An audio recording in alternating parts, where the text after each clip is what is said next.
Vamos a ver entonces el capítulo 5 de Hebreos. Jesús, el título, Jesús, un sacerdote por siempre. Nuestro misericordioso sumo sacerdote. Vamos a ver del versículo 1 al 4. Dice, principios del sacerdocio bajo la ley de Moisés. Porque todo sumo sacerdote tomado de entre los hombres está constituido a favor de los hombres en lo que a Dios se refiere, para que presente ofrendas y sacrificios por los pecados, para que se muestre paciente con los ignorantes y extraviados, puesto que él también está rodeado de debilidad y por causa de ella debe ofrecer por los pecados, tanto por sí mismo como también por el pueblo. Y nadie toma para sí honra esta, sino el que es llamado Dios, como lo fue Aarón. ¿Ya? Fue llamado por Dios Aarón. ¿Ya? Tiene que ser llamado por Dios. Aquí la palabra nos está mostrando de que nos está comparando, ¿no es cierto?, el sacrificio de Jesús con lo que era un sacerdote en los tiempos de Israel, que tenía que hacer un sacrificio por sus pecados primero, ¿no es cierto? Lo hacía Aarón, lo hacían los hijos de Aarón, todos los sacerdotes, y después ofrecían el sacrificio por el pueblo. Pero Cristo, ¿no es cierto?, solucionó todo con un solo sacrificio, de una vez y para siempre. Dice, porque todo sumo sacerdote, tomado de entre los hombres, como se describe en Hechos 28:1, y en los versículos siguientes, Dios desarrolló el sacerdocio y el oficio de sumo sacerdote en los días de Moisés. El autor de los Hebreos, hermanos, resume cuidadosamente el trabajo del sumo sacerdote al decir que presenta ofrendas y sacrificios por los pecados. La función principal del sumo sacerdote era oficiar directa o indirectamente a través de los sacerdotes de menor rango sacrificios al Señor. La frase ofrendas y sacrificios por los pecados, hermanos, nos recuerda que todos los sacrificios eran expiación de sangre por pecado. Sangre por pecado.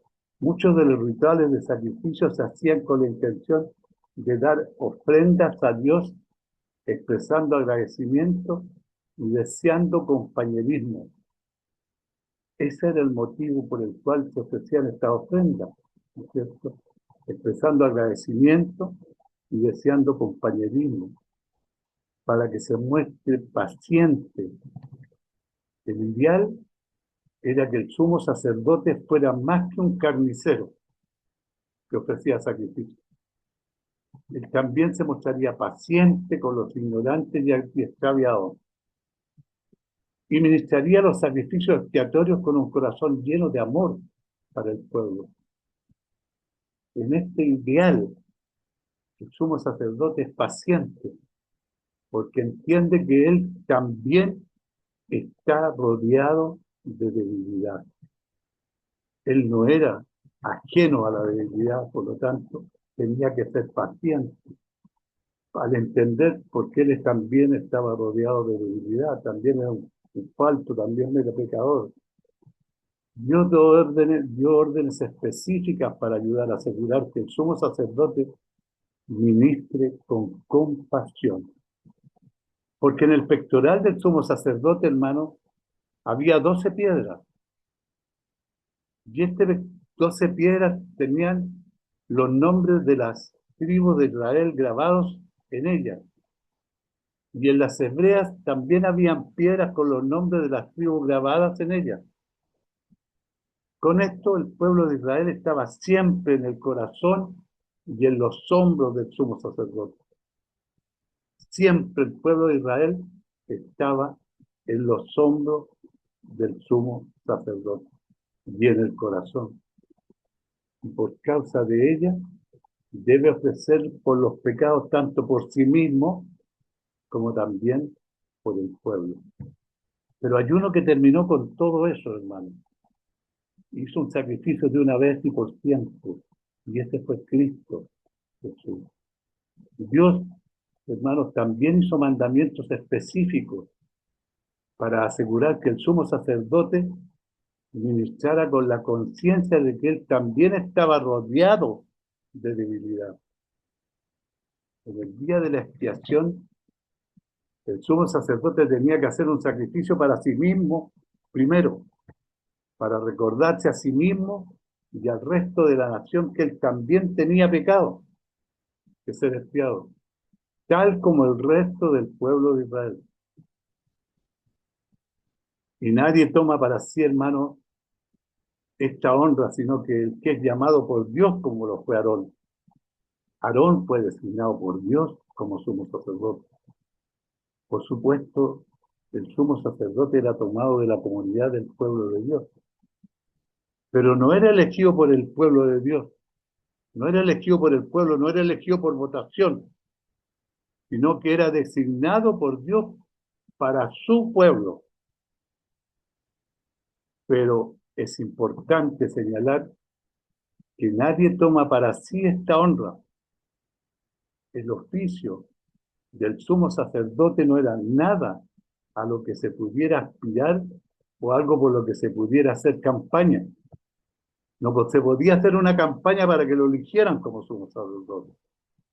Era dado por derecho de nacimiento. Era escogido por Dios, hermano. Era un honor que ningún hombre podía tomar para sí, ¿no es cierto?, por sus propios deseos o porque el pueblo lo nombró. Dios lo escogía. El verdadero sacerdocio y el sumo sacerdote vienen de una línea de descendencia específica. Todo sacerdote vino de Jacob, el nieto de Abraham, cuyo nombre fue cambiado por Israel después que luchó con el ángel. ¿Se acuerdan en esa parte? En Éxodo, cuando Jacob luchó con el ángel y el ángel le cambió el nombre después que lo derrotó y le puso Israel. Cada sacerdote viene de Leví, uno de los 13 hijos de Israel. Dios apartó de Leví como una tribu comprometida con su servicio y como representantes, hermanos, de toda la nación. Gerson, Coat, Merari eran los 3 hijos de Leví. Cada una de estas líneas de la familia tenía sus propias funciones. La familia de Gerson estaba al cuidado del tabernáculo, la tienda, su cubierta y las cortinas. La familia de Coat tenía a su cargo el cuidado del mobiliario del tabernáculo, el candelero, el altar del incienso y el arca del pacto. La familia de Merari cuidaba de las tablas, las columnas del tabernáculo, sus estacas y sus cuerdas. Estas familias, hermanos, no eran propiamente sacerdotes, a pesar de que eran levitas. No todos los levitas eran sacerdotes, hermanos. El sacerdocio como tal vino a través de Aarón, el hermano de Moisés, de la familia de Coat. En la familia de Aarón y su descendencia se formaron los sacerdotes. Y al sumo sacerdote, aquellos que podían servir en el tabernáculo y ofrecer sacrificios a Dios. El sumo sacerdote era generalmente el mayor de los hijos el mayor de los hijos. Aarón, excepto si se descalificaba, ellos mismos con Nadab y Abiú, ¿ya? ¿Se acuerdan de Nadab y Abiú cuando presentaron un fuego extraño dentro del tabernáculo y Dios los quemó? Esto es para que nos recordemos. Nadie podía calificarse a sí mismo, ¿ya? Y si Dios los descalificaba, pasaba lo que pasó con Nadab y Abiú, que los quemó. O de acuerdo con la regulación de Levítico 21, En este sentido, el sacerdote no era elegido popularmente, hermano, sino por Dios, no designado por el hombre. Hay algunos terribles casos donde hombres quisieron actuar como sacerdotes cuando no lo eran, tal como Coré, Saúl y Lucía. Ellos quisieron actuar como sacerdotes cuando no lo eran. Tampoco podemos tener el honor de ser nuestros propios sacerdotes. Es demasiado arrogante de nuestra parte pensar que podemos acercarnos a Dios por nuestra propia cuenta, sin un sacerdote. Pero por otro lado es una gran superstición pensar que necesitamos a cualquier otro sacerdote que no sea Jesucristo mismo.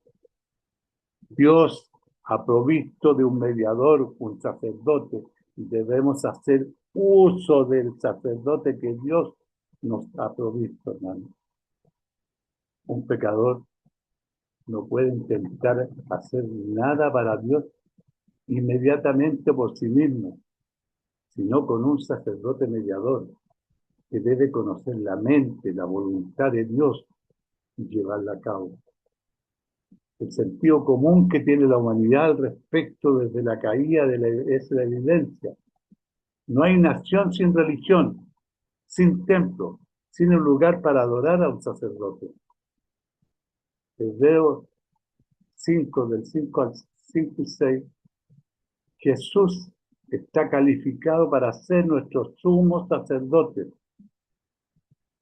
Pero así tampoco Cristo se glorificó a sí mismo, haciéndose sumo sacerdote, sino el que le dijo, tú eres mi hijo, yo te he engendrado hoy, como también dice en otro lugar, tú eres sacerdote para siempre, según el orden de Melquisedec.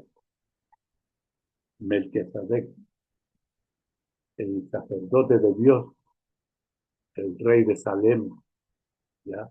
Que aparece una o dos veces en la Biblia, que fue al que Abraham le diezmó después que rescató los bienes, ¿no es cierto?, de su sobrino Lot, pues después que lo habían asaltado, él formó un ejército, rescató los bienes y Abraham le diezmó a Melquisedec. Aparece muy poco en la Biblia, una o dos veces, hermano, pero era el sacerdote de Dios, el rey de Salem. Pero así tampoco Cristo, hermano, se glorificó a sí mismo haciéndose sumo sacerdote. Jesús no se hizo a sí mismo sumo sacerdote. Al contrario, así como fue declarado hijo, también fue declarado sacerdote para siempre, el Hijo de Dios. Era fácil ver por qué el sacerdocio de Jesús, hermano, era tan difícil de entender para los primeros cristianos. Él no era del linaje de Aarón. Jesús no afirmó ni practicó ningún ministerio especial en el templo. Él confrontó a la estructura religiosa en vez de unírsele. En el tiempo de Jesús, hermano, el sacerdocio también se había convertido en una institución corrupta. La tradición se había convertido en sumo sacerdote en esos días a través de la intriga y la política entre el sacerdocio corrupto. Eso es lo que sucedía en esos tiempos cuando Cristo estaba en que concurría el templo. Sacerdote para siempre. Es un contraste importante. El sacerdocio de Jesús, ¿no es cierto?, como el de Melquisedec, no tiene fin. Pero ningún sumo sacerdote descendiente de Aarón tuvo un sacerdocio para siempre, hermano. Pero yo te he engendrado hoy, le dijo el Padre. Se refiere a la resurrección de Jesús de entre los muertos. En ese tiempo, hermanos, él asumió por completo su rol como nuestro sumo sacerdote, habiendo sido perfeccionado. La resurrección de Jesús, hermanos, demostró que él no era un sacerdote como Aarón, que tenía que expiar sus propios pecados primero. La resurrección vindicaba a Jesús como el santo del Padre. ¿Quién soportó la ira que merecían los pecadores sin haberse convertido en pecador él mismo? Desarrollará más plenamente el tema de Jesús como sumo sacerdote en Hebreos 7, según el orden de Melquisedec. La compasión de Jesús, nuestro sumo sacerdote, y Cristo, en los días de su carne, ofreciendo un ruego y súplicas con gran clamor y lágrimas al que le podía librar de la muerte, fue oído, hermanos, a causa de su temor reverente. Y aunque era hijo, por lo que padeció, aprendió la obediencia y habiendo sido perfeccionado, vino a ser autor de eterna salvación para todos los que le obedecen. Y fue declarado por Dios sumo sacerdote según el orden de Melquisedec. Acerca de esto tenemos mucho que decir, hermanos, ofreciendo ruegos y súplicas con gran clamor y lágrimas. La agonía de Jesús en el huerto de Getsemaní prueba que él sabe lo que es luchar contra la dificultad de la obediencia. Sin embargo, él obedeció perfectamente la oración del huerto de Getsemaní. Si quieres, Padre, pasa de mí esta copa, pero que se haga tu voluntad, fue lo que dijo Jesús. Esto contesta la pregunta. ¿Cómo puede este Jesús glorioso que está sentado en su trono saber por lo que estoy atravesando aquí? Él sabe la obediencia, no siempre fue fácil para Jesús, hermano. La palabra para súplicas es inquietedia. Esta palabra griega antigua significa una rama de olivo envuelta en lana, porque eso es lo que alguien en la cultura griega sostendría y agitaría para expresar su oración y deseo desesperado. Hay que resaltar, hermano, que estas súplicas de Jesús fueron en el jardín de los olivos, y él proveyó la lana, ya que es el Cordero de Dios. Fue oído a causa de tu temor reverente. Si Jesús pidió que pasara de sí esa copa, y la copa no le fue quitada, ¿cómo se puede decir que fue oído? Porque su oración no fue escapar de la voluntad del Padre, sino aceptarla, hermano. Esa oración definitivamente fue oída, pero él, de todas formas, él iba a acatar la voluntad del Padre. Por lo que padeció, aprendió la obediencia. ¿Cómo pudo Jesús, hermanos, que nunca dejó de ser Dios, aprender algo? Una vez más, ¿cómo puede Dios con su trono en el cielo experimentar la obediencia, sino despojándose de la gloria de su trono y humillándose a sí mismo como Jesús lo hizo, hermano? Jesús no pasó de desobediencia a obediencia. Él aprendió la obediencia obedeciendo. Jesús no aprendió cómo obedecer. Él aprendió lo que involucra la obediencia. Por lo que padeció, aprendió la obediencia. El sufrimiento fue utilizado para enseñar a Jesús. Y si el sufrimiento fue apropiado para enseñar al Hijo de Dios, nunca debemos despreciarlo como una herramienta de instrucción en nuestras vidas, hermanos. Nunca debemos desechar el sufrimiento para poder aprender lo que Cristo pasó, para poder nosotros experimentarlo. Algunos dicen que podemos aprender a través del sufrimiento, pero que para Dios las lecciones de este tipo solo son la segunda mejor opción. Que lo que Dios en realidad quiere es que aprendamos y que nunca se vea realmente su plan, que aprendamos a través de pruebas y sufrimientos. No es ese el plan de Dios. Pero si así fuera, hermano, entonces quiere decir que Jesús estuvo en la segunda mejor opción del Padre. La Biblia nunca enseña que una fe fuerte mantendrá al cristiano lejos de todo sufrimiento. Los cristianos, hermanos, estamos expuestos para el sufrimiento. Es a través de muchas tribulaciones que entramos al reino de Dios. Y nuestros padecimientos presentes son el preludio a la glorificación, que es lo que tenemos que tener presente. Habiendo sido perfeccionado, vino a ser autor de eterna salvación. La experiencia de Jesús con el sufrimiento lo hace perfectamente apto, hermanos, para ser el autor, la fuente de la causa de nuestra salvación. Algunos no quieren que Jesús sea el autor de su salvación. Quieren escribir su propio libro de salvación. No nos engañemos, hermanos. Dios no lo va a leer. Solo Jesús puede ser el autor de su salvación eterna. Ese libro que usted quiere escribir, Dios no lo va a leer. Solo Jesús puede ser el autor de nuestra salvación. Tenga en cuenta que esta salvación está extendida a todos los que le obedecen. En este sentido, todos los que le obedecen es usado como sinónimo de creer en él, lo cual simplemente asume que los creyentes obedecerán. Fue declarado por Dios como sumo sacerdote según el orden de Melquisedec.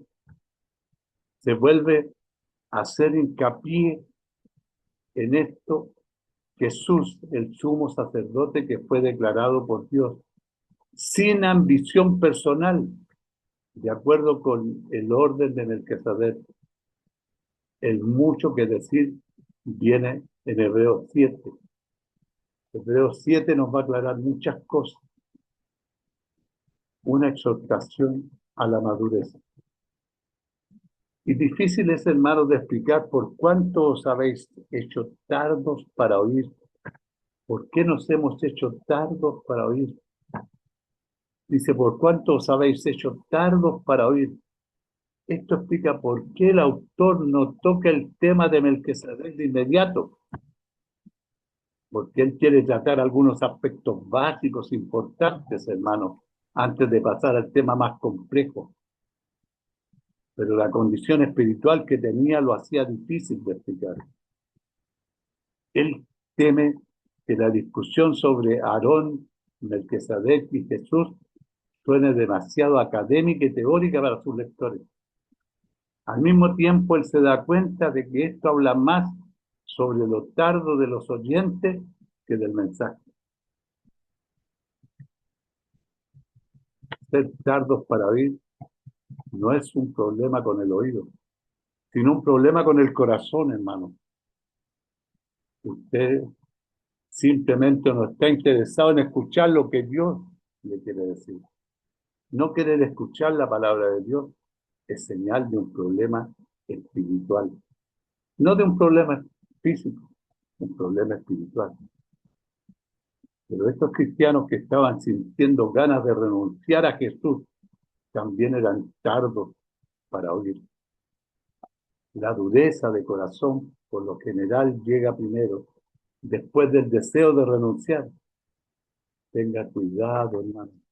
Cuando la palabra de Dios empiece a parecerle aburrida, ellos se han vuelto tardos para oír. Habéis hecho. Son palabras importantes, indican que ellos no fueron tardos para oír desde el principio, sino que se hicieron de esa manera. Se hicieron tardos para oír, porque su capacidad para madurar es expuesta. Porque debiendo ser ya maestros, después de tanto tiempo tenéis necesidad de que os vuelva a enseñar cuando son los primeros rudimentos de la palabra de Dios. Porque debiendo ser ya, tomando en cuenta el tiempo que han sido seguidores de Jesús ellos deberían haber sido mucho más maduros que lo que eran. 40 años, más los ciento y tantos años que estuvieron en Egipto, hermano, y no aprendieron a seguir y a oír a Dios, debiendo ya ser maestros. No era que ellos fueran personas especiales, que tenían un rol único en la enseñanza, sino que debían ser ya maestros en el sentido que todos los cristianos deberían ser maestros. Hay un sentido importante en el que todo cristiano debería ser un maestro, que podamos ayudar a discipular a otros. Realmente, solamente dominamos algo hasta que lo enseñamos a alguien más. Enseñar es el paso final del aprendizaje, hermano. Tenéis necesidad de que se os vuelva a enseñar cuáles son los primeros rudimentos de la palabra de Dios. Esto no es algo a su favor. No es que los primeros rudimentos estén por debajo del cristiano maduro. Más bien el sentido es que uno debe ser capaz de enseñarse a sí mismo y de recordarse a sí mismo cuáles son los primeros rudimentos de la palabra. ¿Cómo comenzamos en la palabra? El contraste entre la leche y el elemento sólido se compara con la palabra. Al principio los bebés toman leche, ¿no es cierto?, por largo tiempo y después comienzan a comer alimentos sólidos. Y esa es la comparación que nos hace la palabra, ¿no es cierto? Y nos compara el alimento sólido, como cuando comenzamos a estudiar la palabra, que es leche, y el alimento sólido cuando ya estamos en la palabra. Y nos dice, y habéis llegado a ser tales que tenéis necesidad de leche y no de alimentos sólidos. O sea, todavía permanecemos en la niñez espiritual. Y todo aquel que participa de la leche es inexperto en la palabra de justicia, dice la palabra.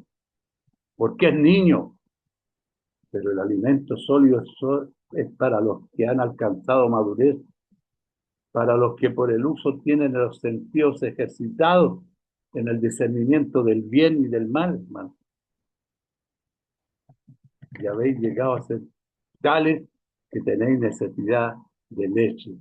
Leche correspondiente a los primeros rudimentos de alimentos sólidos, en la comida sustanciosa. Un ejemplo de este es entender la conexión entre Jesús y Melquisedec. No es que la leche sea mala, pero estos cristianos debieron haber agregado alimentos sólidos a su dieta. Pedro nos recuerda, desear como niños recién nacidos la leche espiritual, no adulterada, para que por ella crezcáis para la salvación. En el lenguaje original, el sentido de por qué es niño es porque se ha convertido en niño, se ha convertido en niño, por eso es niño. Perdón. No hay nada más agradable, hermano,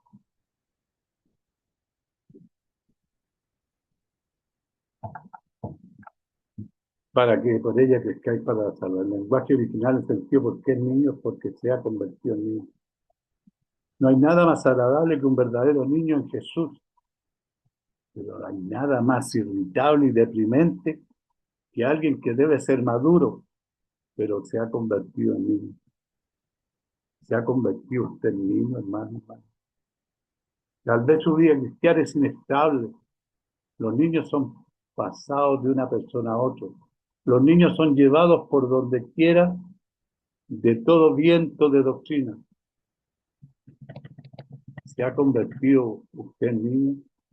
Tal vez usted provoca división en su vida cristiana. Los niños tienen su propia cuna en la cual se aferran. Los niños tienen su denominación particular a la cual ven como mi iglesia. Se ha convertido usted en niño. Tal vez usted ha sido deslumbrado por las celebridades cristianas de un tipo o de otro. Los niños se concentran en una persona en particular, la mamá. Los niños se glorian en los hombres. Yo soy de Pablo, yo soy de Apolo. No, no somos ni de Pablo ni de Apolo, somos de Cristo. ¿Se ha convertido usted en niño? Tal vez está durmiendo espiritualmente. Los niños tienen que dormir mucho. Los niños pasan mucho tiempo dormidos espiritualmente. ¿Se ha convertido usted en niño? Tal vez usted sea quisquilloso e irritable con los demás. Los niños pueden ser irritables, los niños harán escándalo por cualquier cosita. Somos así nosotros. Es inexperto en la palabra de justicia. Aquellos que se han convertido en niños se exponen a sí mismos, porque son inexpertos en la palabra de justicia. Nosotros, hermanos, no esperamos que los cristianos nuevos sean expertos en la palabra de justicia, pero aquellos que ya tienen tiempo de cristianos deberían ser. Para los que por el uso tienen el sentido ejercitados en el discernimiento del bien y del mal, nuestros sentidos están ejercitados, formados por hábito y la práctica en el discernimiento del bien y del mal, doctrinalmente, no moralmente. ¿Cómo se tienen los sentidos ejercitados? Simplemente, hermanos, por el uso.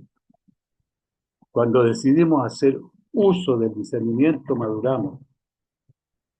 Estos cristianos demostraron falta de madurez por su falta de discernimiento del bien y del mal, y por haber considerado la idea de renunciar a Jesús. El cristiano maduro está marcado por su discernimiento y por su compromiso inquebrantable con Jesucristo. Porque la capacidad de discernir, hermano, es una medida importante de la madurez espiritual. Los niños pondrán cualquier cosa en su boca. Los niños espirituales son débiles en el discernimiento y aceptan cualquier tipo de comida espiritual. O sea, en resumidas cuentas, cualquier palabra. Tienen los sentidos ejercitados. Se puede decir que los 5 sentidos del ser humano tienen su contraparte espiritual. Tenemos un sentido espiritual del gusto, si es que habéis gustado la benignidad del Señor. Gustar y ver que es bueno a Jehová. Perdón. Tenemos un sentido espiritual del oído. Viejo y vivirá vuestra calma. El que tiene oídos oiga lo que el Espíritu dice a las iglesias. Tenemos un sentido espiritual de la vista. Abre mis ojos y miraré las maravillas de tu ley, dice el Salmo 119. Alumbrando los ojos de vuestro entendimiento, de vuestro corazón, dice Efesios 1:18. Tenemos un sentido espiritual del olfato y tengo abundancia de olor fragante, sacrificios aceptados, agradable a Dios, dice Filipenses 4:18. Tenemos un sentido espiritual del tacto, o de sentir tu corazón y se enterneció y te humillaste delante de Jehová. Lo dice Segunda de Reyes 22:19. Los cuales, después que perdieron toda sensibilidad, se entregaron a la lascivia. Esto lo dice Efesios 4:18-19. Hermano, que Dios les bendiga. Espero que esta palabra haya Amén, sido hermano. Qué para maravilla. que